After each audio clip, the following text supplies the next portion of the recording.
Shalom jemaat-jemaat Tuhan. Puji Tuhan, pada hari ini kita kembali bersuka cita, kita dapat beribadah bersama di tempat kita masing-masing, dimanapun kita berada. Pada hari ini saya yakin kita memiliki sukacita yang sama karena Tuhan Yesus begitu baik bagi setiap kita. Haleluya. Sebelum kita mulai ibadah kita pada hari ini, mari sama-sama kita bersatu di dalam doa. Bapa kami yang di surga, kami sungguh mengucap syukur kepada Engkau Tuhan Yesus buat kebaikan demi kebaikan yang Tuhan berikan bagi kami. Pada saat ini kami boleh kembali beribadah Tuhan di tempat kami masing-masing, di rumah kami Tuhan Yesus. Pemeliharaan-Mu sempurna bagi setiap kami Tuhan. Penjagaan-Mu, pertolongan-Mu Tuhan Yesus selalu turun atas setiap kami Bapa. Untuk itu pada hari ini kami akan menaikkan syukur kami akan mendengarkan firman Tuhan, kami akan memuji Engkau Tuhan dengan hati yang bersorak-sorai dan penuh dengan sukacita. Terima kasih Tuhan Yesus Kristus, terima kasihlah Roh Kudus, di dalam satu nama kami berdoa dan mengucap syukur. Mari sama-sama kita katakan, amin. Haleluya. Mari kita memuji Tuhan, kita masuki gerbang Tuhan dengan hati yang bersyukur. Sebab Dia adalah Allah yang sungguh baik. Dia adalah Allah yang setia sampai selama-lamanya. Haleluya.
Siapkan hati kita pada hari ini untuk mendengarkan firman Tuhan. Biar Tuhan selidiki setiap hati kita. Lihat hati kita, apakah benar kita mengasihi Tuhan Yesus. Selidiki aku, lihat hatiku,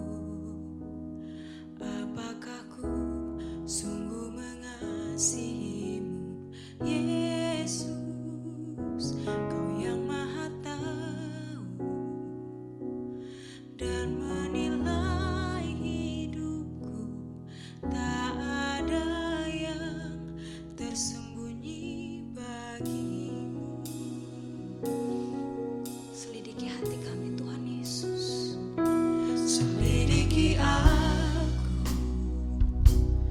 lihat hatiku, apakah ku sungguh mengasihimu, Yesus. Kau yang Maha Tahu dan menilai hidupku, tak ada yang tersembunyi bagimu. Telah kulihat kebaikanmu yang tak pernah habis di hidupku. Ku berjuang sampai akhirnya kau dapati aku tetap setia. Telah kulihat kebaikanmu yang tak pernah habis di hidupku. Ku berjuang sampai akhirnya kau dapati aku tetap setia. Oh Yesus, selidiki kami Tuhan. Kami sembah, kami sembah Bapa. Kami mengasihimu Tuhan.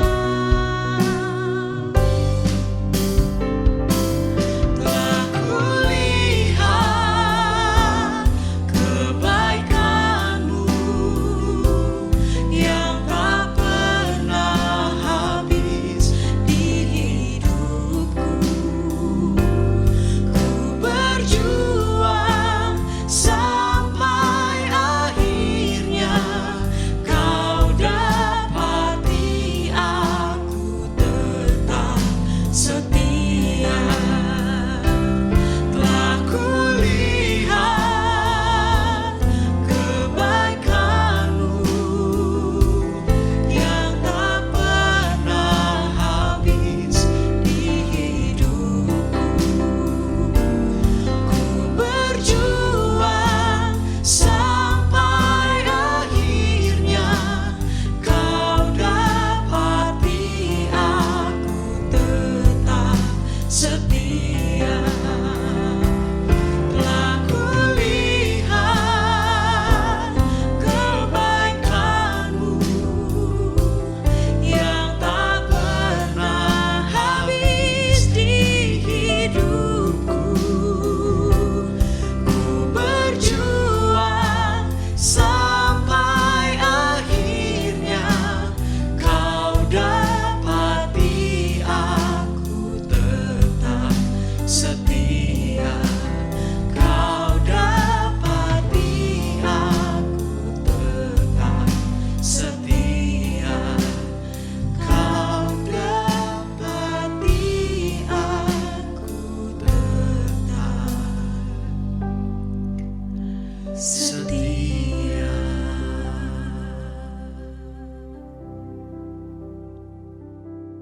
Ini yang menjadi kerinduan kami Tuhan.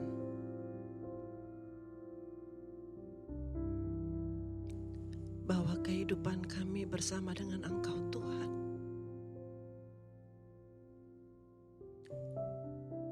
sampai selama-lamanya. Engkau mendapati kami setia Tuhan. Sampai Engkau datang menjemput kami ya Tuhan. Terima kasih Tuhan. Terima kasih ya Bapa. Terima kasih Tuhan Roh Kudus. Siang hari ini kami mau kembali belajar firman Tuhan.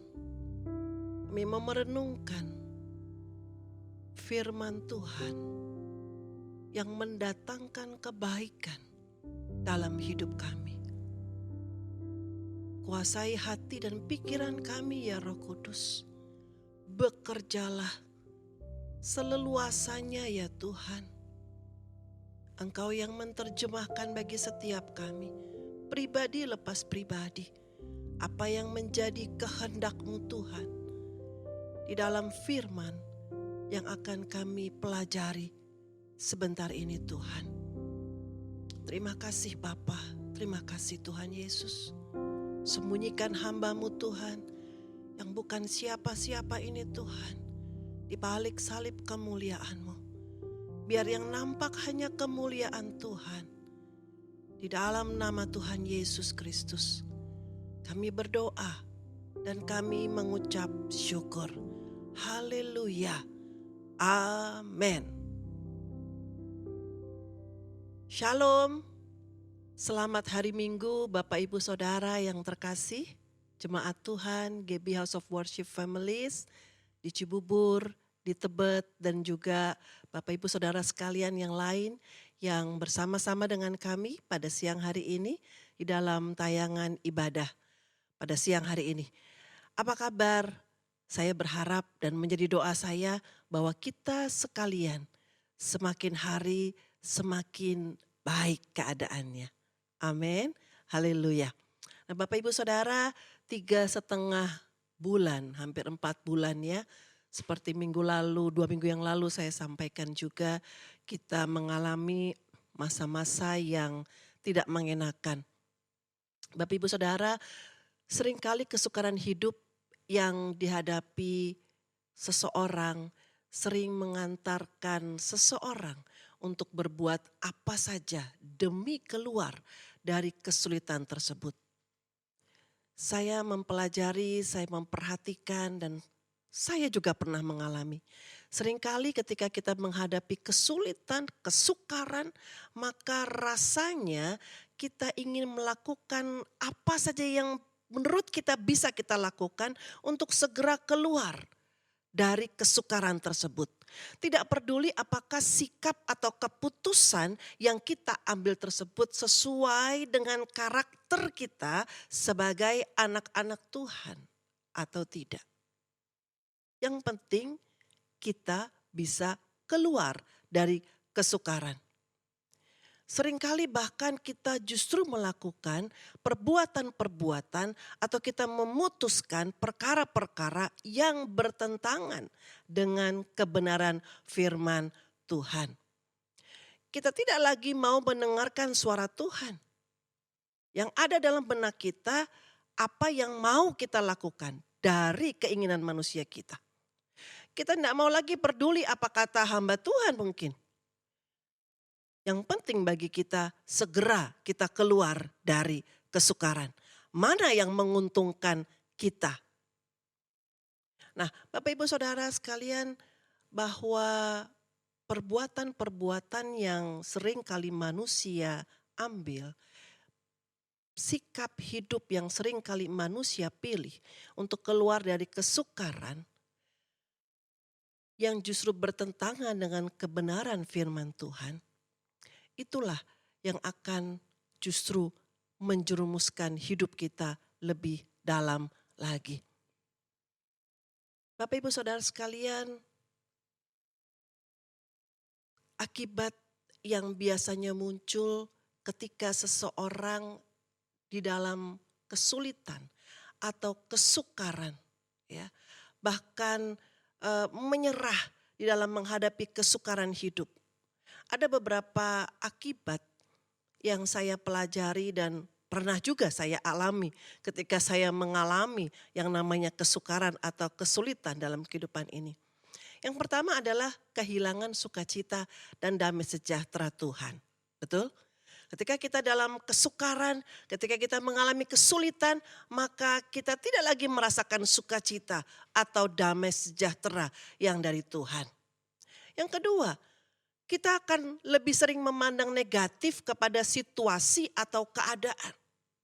Begitu pahitnya, begitu getirnya kehidupan yang sedang kita jalani, begitu sukarnya permasalahan yang sedang kita hadapi, maka kita akan lebih sering memandang negatif kepada situasi atau keadaan sekitar.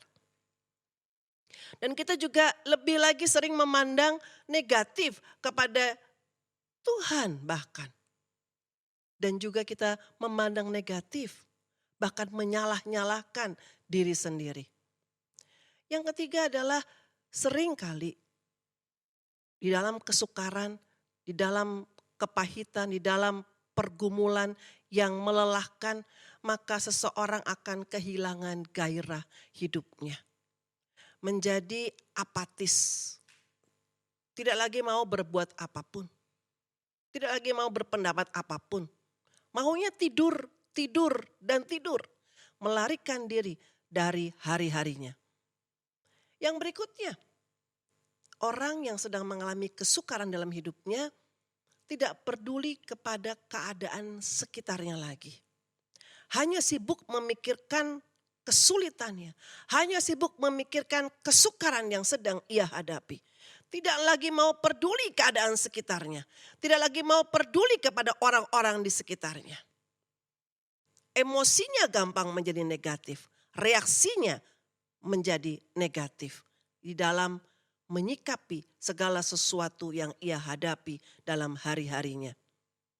Yang berikutnya, orang-orang yang sedang menghadapi kesukaran itu berpotensi untuk memiliki hubungan yang tidak baik dengan orang-orang di sekitarnya. Gampang tersinggung, gampang marah, mudah emosi.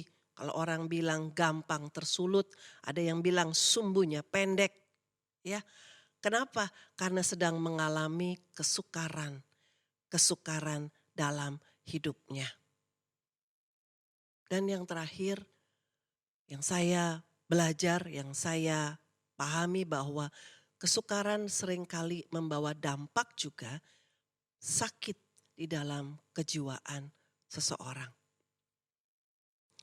Nah, Bapak Ibu Saudara, kalau ada yang masih ingat renungan kita 2 minggu yang lalu, di mana saya mengambil tema berserah atau menyerah, ya.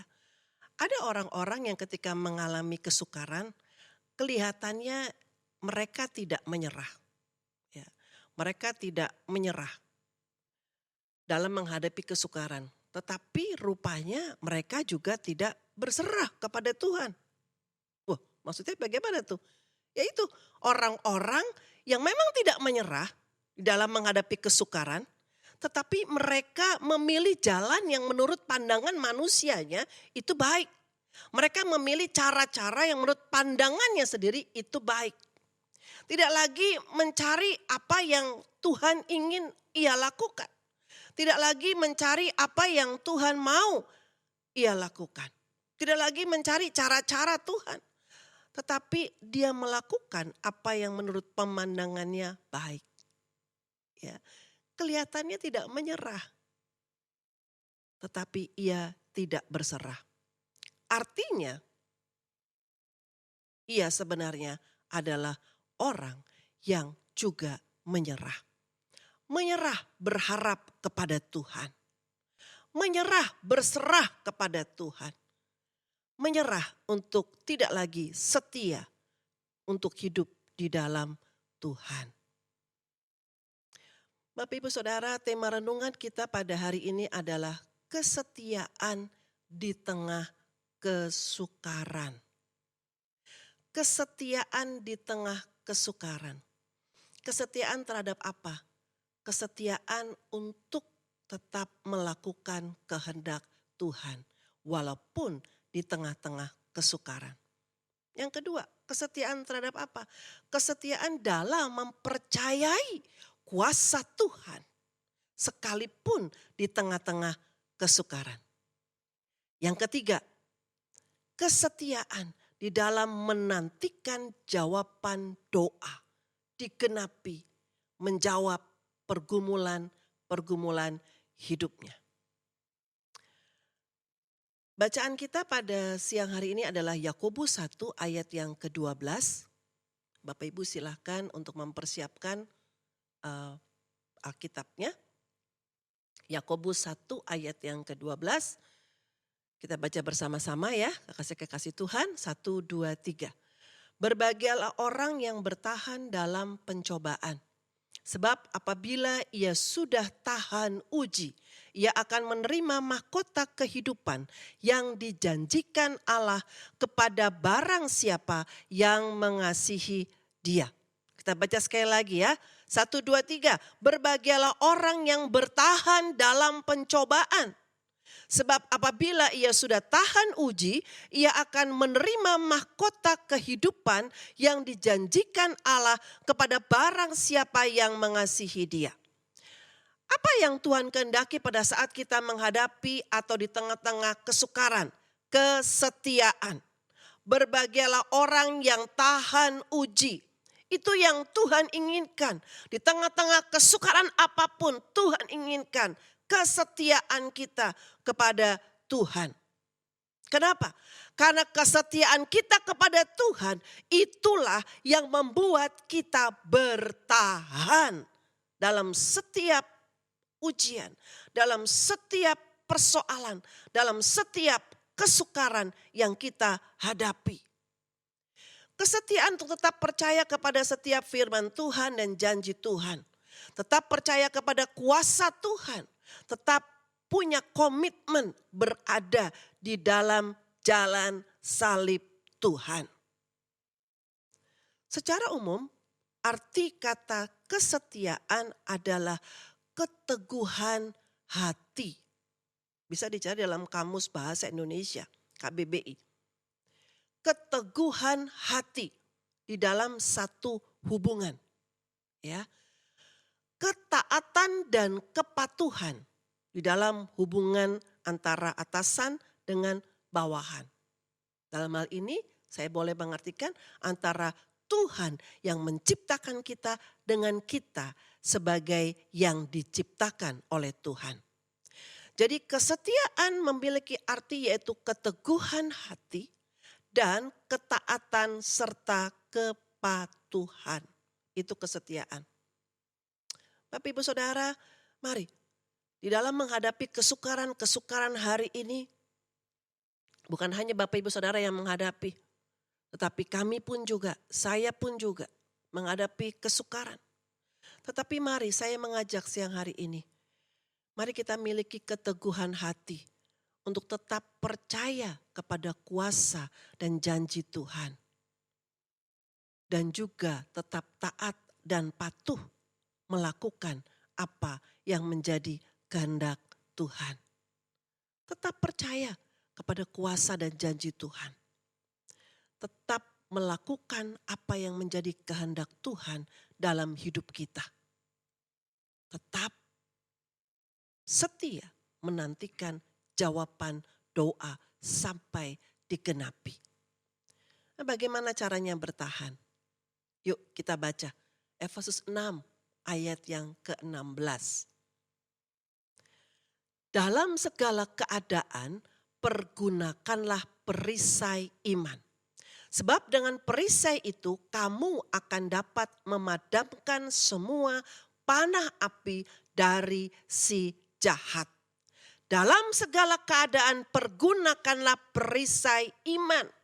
Melalui surat Paulus kepada jemaat di Efesus tersebut, kita diingatkan bahwa ketika menghadapi kesukaran apapun, maka gunakanlah perisai iman. Ketika kita diperhadapkan kepada ujian untuk memilih daging atau roh. Ketika kita diperhadapkan dalam situasi kita harus memilih di antara dua jalan. Jalan yang pertama adalah jalan yang kelihatannya begitu cepat menjanjikan jalan keluar. Tetapi itu merupakan kehendak manusia kita. Merupakan jalan-jalan yang dunia tawarkan. Jalan yang satu kelihatannya lebih jauh. Untuk kita bisa mendapatkan jawabannya. Untuk kita bisa keluar dari persoalan hidup kita. Tetapi itu adalah jalan salib. Jalan yang Tuhan siapkan bagi kita. Mana yang kita pilih? Paulus katakan gunakan perisai iman. Saya sangat memahami kalau di dalam 3 bulan lebih sebuah gereja tidak mengadakan ibadah. Mungkin pemimpin gereja atau mungkin juga pelayan-pelayan Tuhan ya, pengurus-pengurus gereja akan berpikir 3,5 bulan kita tidak mengadakan ibadah, jemaat tidak kita lihat. Apakah mereka tercukupi makanan rohaninya? Ada kekhawatiran. Bukan hanya itu. Apakah mereka baik-baik saja? Pasti ada kekhawatiran di situ dari seorang pemimpin gereja, dari pengurus-pengurus gereja yang ada. Lalu kemudian jangan-jangan nanti jemaat lupa kepada rumah rohaninya. Karena sudah 3,5 bulan lebih ya kita tidak berkumpul dalam satu ruangan ibadah. Dan juga tidak menutup mata, tidak menutup kenyataan. Banyak gereja yang juga mulai mengkhawatirkan masalah keuangan gereja. Bapak Ibu Saudara, perkara-perkara inilah yang seringkali atau bisa jadi membuat seorang pemimpin gereja atau pemimpin rumah ibadah untuk segera memulai ibadah kembali di gedung gereja tanpa memperhatikan waktu Tuhan, kairos, tanpa memperhatikan situasi kondisi setempat. Dan itu akan berakhir dengan sesuatu yang tidak baik. Itu hanya contoh bagaimana ketika seseorang dalam kesukaran agak sulit untuk membedakan mana jalan yang menurut kita itu benar, menurut kita itu baik, tetapi belum tentu benar. Dan mana jalan yang benar yang sudah pasti daripada Tuhan. Nah, Bapak Ibu Saudara, itu contoh bagaimana situasi kondisi kesukaran seringkali menggiring orang untuk memilih jalan yang lebih cepat. Yang menurut pemandangan manusianya itu lebih baik. Tetapi sebenarnya itu belum tentu benar. Iblis selalu berupaya untuk menjauhkan kita dari Tuhan. Iblis selalu berupaya untuk membawa kita keluar dari rencana Tuhan. Segala macam cara akan iblis lakukan agar kita semakin hari semakin jauh dari Tuhan. Orang-orang yang mengalami kesukaran itu adalah mangsa dari si iblis untuk dijerat, untuk dibawa semakin hari semakin jauh dari Tuhan. Bahkan akan meninggalkan imannya kepada Tuhan. Disitulah kita tetap harus belajar beriman kepada Tuhan. Contoh yang mengenai tadi rumah ibadah. Kami pun juga belum membuka ibadah onsite. Buktinya kami masih menyiarkan siaran online hari ini. Pasti ada kekhawatiran tersebut. Tetapi kami terus bawa dalam doa. Bahwa jemaat yang kami gembalakan Tuhan cukupkan dengan makanan rohani untuk mereka. Tuhan akan jagai mereka. Mereka adalah milik kepunyaan Tuhan.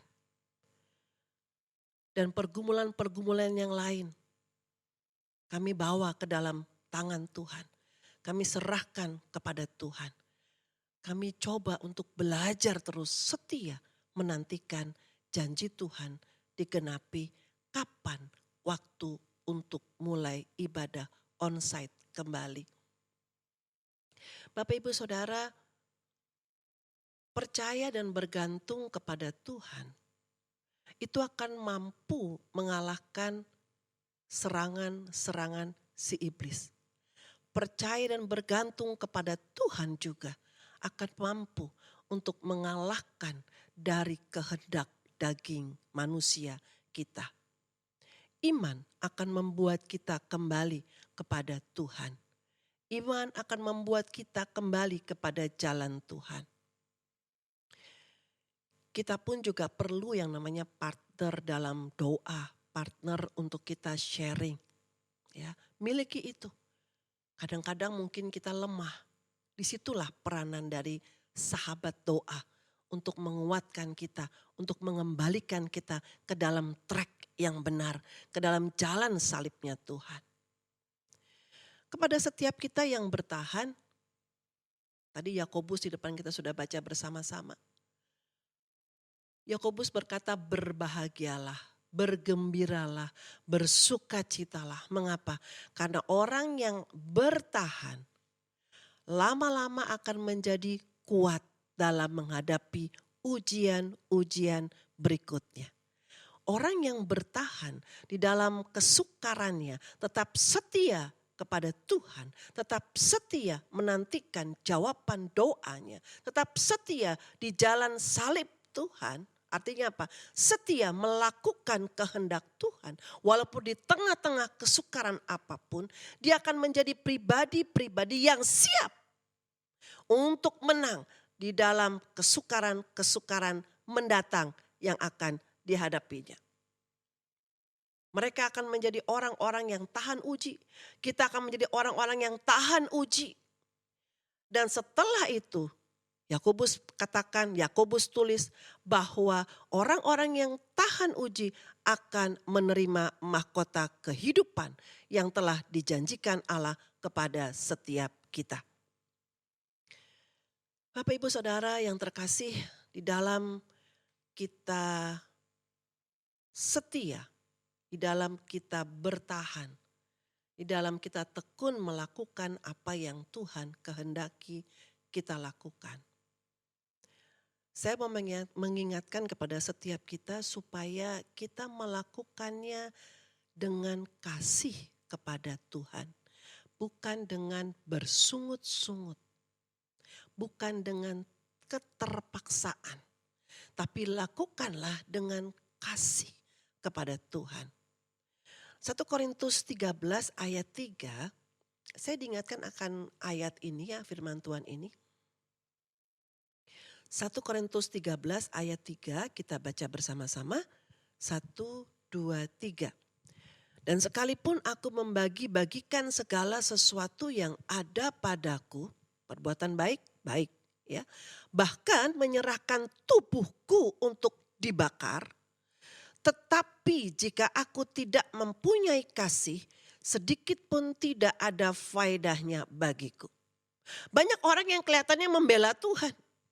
Banyak orang yang kelihatannya banyak berkorban untuk pekerjaan Tuhan. Tetapi jika kita tidak melakukannya dengan kasih, maka semuanya itu tidak ada faedahnya di mata Tuhan. Lakukanlah segala sesuatunya dengan kasih kepada Tuhan. Kita bisa saja taat kepada Allah, kepada Tuhan. Melakukan perintah Tuhan.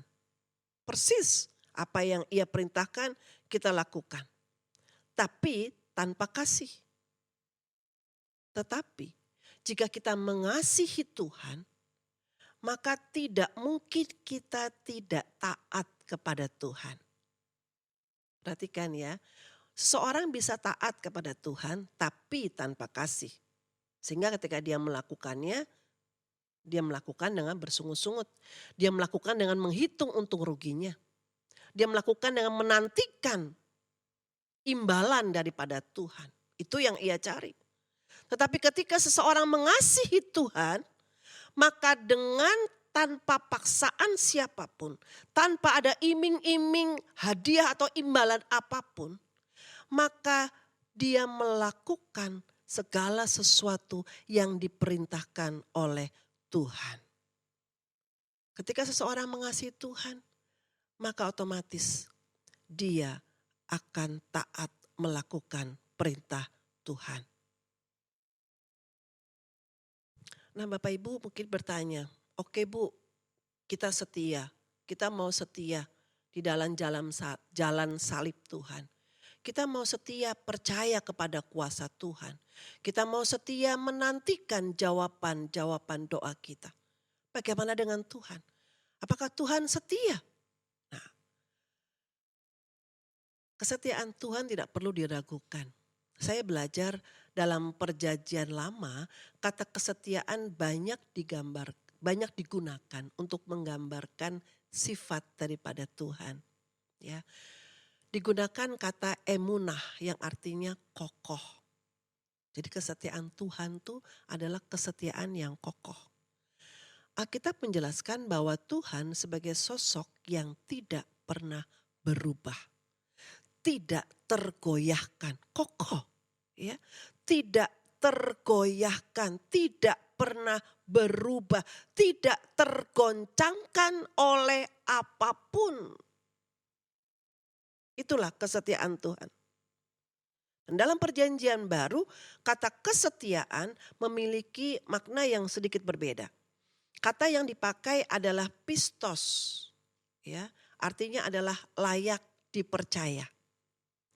Jadi dalam perjanjian lama, kesetiaan Allah digambarkan sebagai sesuatu yang kokoh, ya, yang tidak tergoncangkan.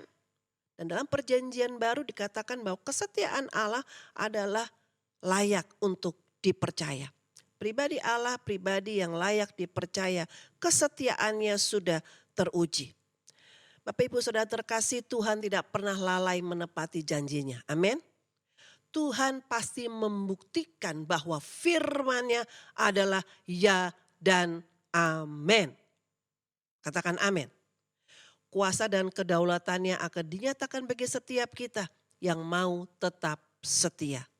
Ingat, kuasa Tuhan dan kedaulatan Tuhan, keperkasaan Tuhan hanya akan dinyatakan bagi setiap kita yang setia di dalam kesukaran. Tetap bertahan dalam jalan salib. Artinya apa? Menyangkal diri sekalipun dalam masa kesukaran. Cincailah, Tuhan ngertilah, aku kan dalam kesukaran. Gak usahlah aku melakukan firman Tuhan yang ini. Aku mau melakukan seperti apa yang aku kehendaki saja. No. Tuhan mau kita tetap setia untuk menyangkal diri. Melakukan kehendak Tuhan sekalipun dalam kesukaran. Bapak Ibu Saudara, jadilah orang-orang yang tetap setia pada Tuhan sekalipun di dalam kesukaran.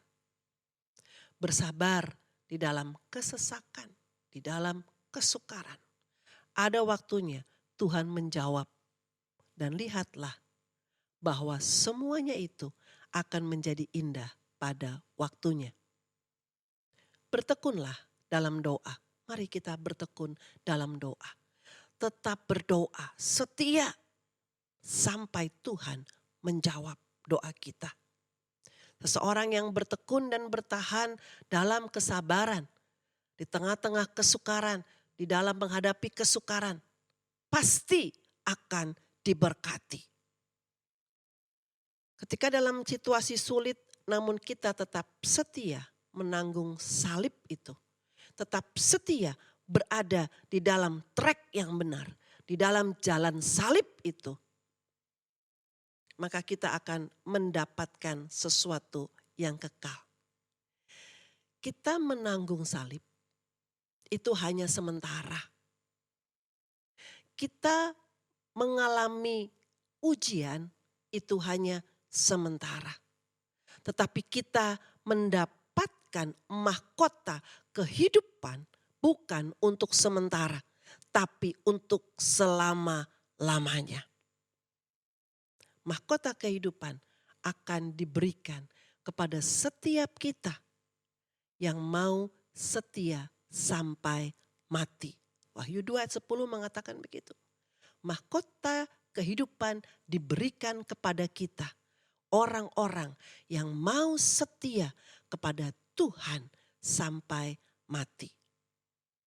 Untuk menerima mahkota kehidupan, seorang yang percaya harus sungguh-sungguh mengasihi Tuhan lebih dari hidupnya sendiri. Kembali lagi, ini perihal menyangkal diri. Dan setia dalam menghadapi ujian kehidupan ini dengan penuh sukacita dan pengucapan syukur. Kenapa?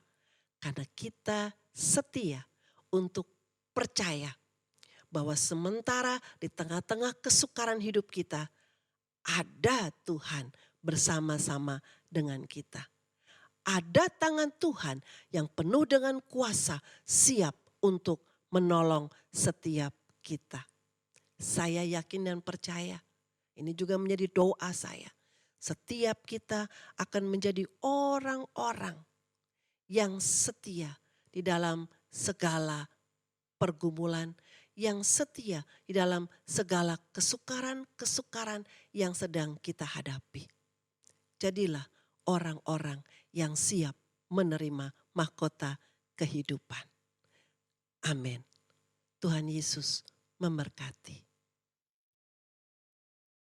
Bapak Ibu Saudara, mari saya ajak semua kita yang ada di rumah bangkit berdiri, gandeng tangan. Apabila di sebelahmu ada keluargamu, gandeng tangan. Kita akan nyanyikan lagu ini, merupakan komitmen kita di hadapan Tuhan.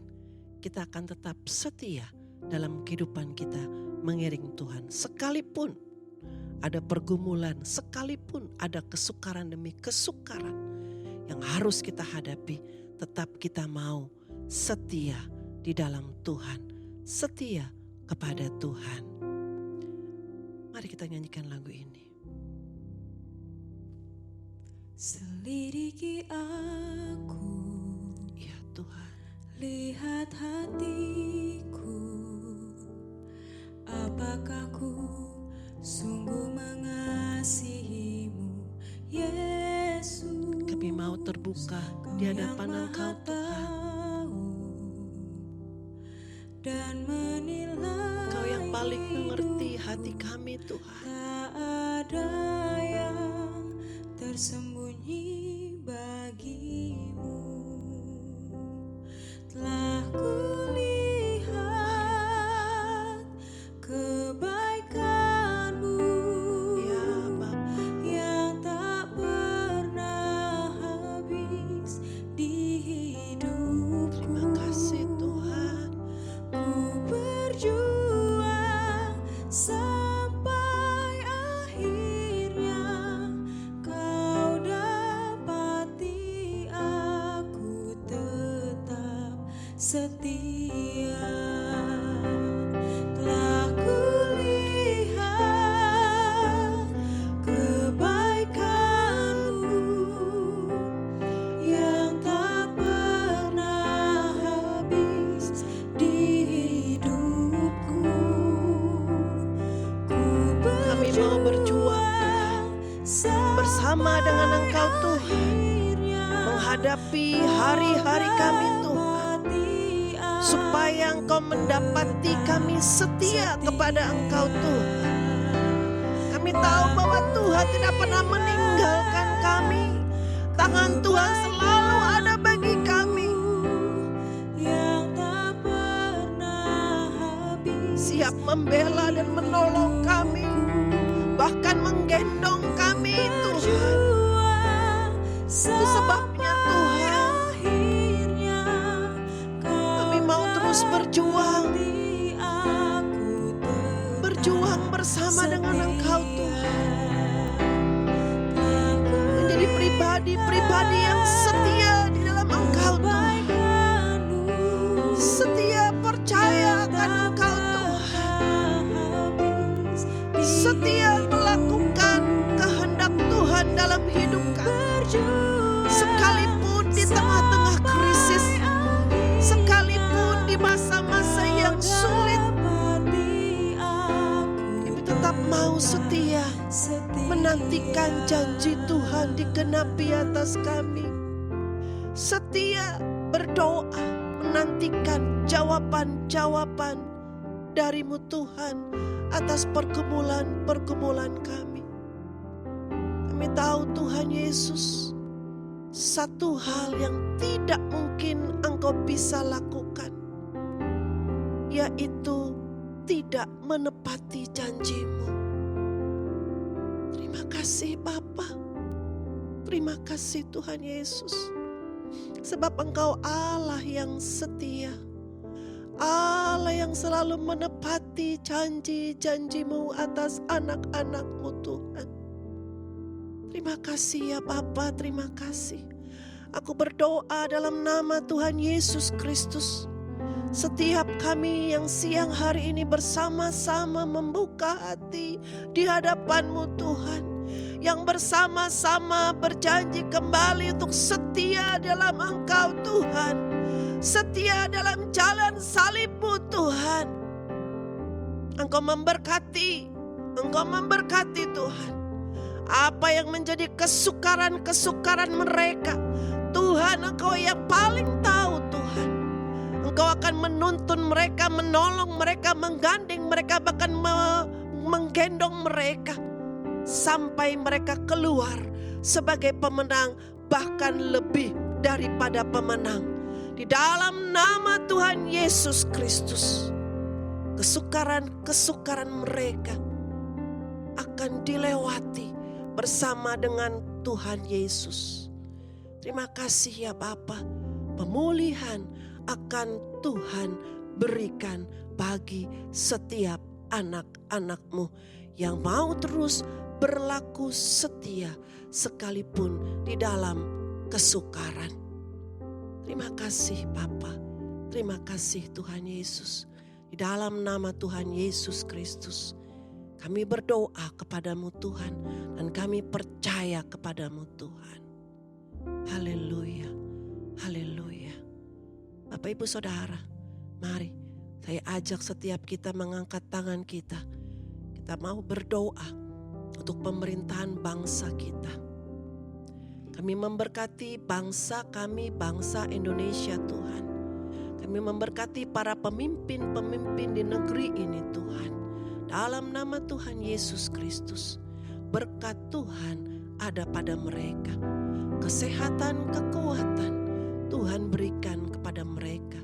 Hikmat daripada Tuhan, pengetahuan daripada Tuhan, Tuhan berikan bagi setiap mereka.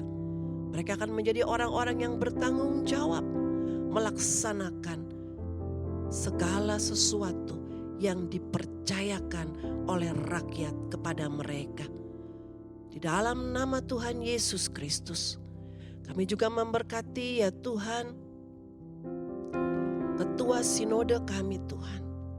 Kami memberkati Ketua BPD DKI Jakarta Tuhan. Di dalam nama Tuhan Yesus Kristus, kami memberkati setiap mereka. Tuhan, biarlah hikmat daripada Tuhan, hati Bapa yang daripada Tuhan ada pada mereka Tuhan. Mereka diberkati untuk menjadi berkat. Terima kasih Tuhan Yesus, terima kasih. Ada kesehatan, sukacita, damai sejahtera, perlindungan Allah yang sempurna bagi mereka. Di dalam nama Tuhan Yesus Kristus, kami berdoa Tuhan untuk para tenaga medis yang hari-hari ini terus berjuang Tuhan. Oh Tuhan, Engkau memberkati mereka, Engkau melindungi mereka Tuhan. Engkau memberikan pertolongan bagi setiap mereka, juga dengan keluarga-keluarga yang harus mereka tinggalkan. Tuhan juga membela mereka. Di dalam nama Tuhan Yesus Kristus. Terima kasih Bapa, terima kasih Tuhan Yesus, terima kasih. Kami mengucap syukur buat segala kebaikan-Mu Tuhan. Di dalam satu nama Allah kami yang hidup, Tuhan kami Yesus Kristus, kami naikkan doa ini Tuhan.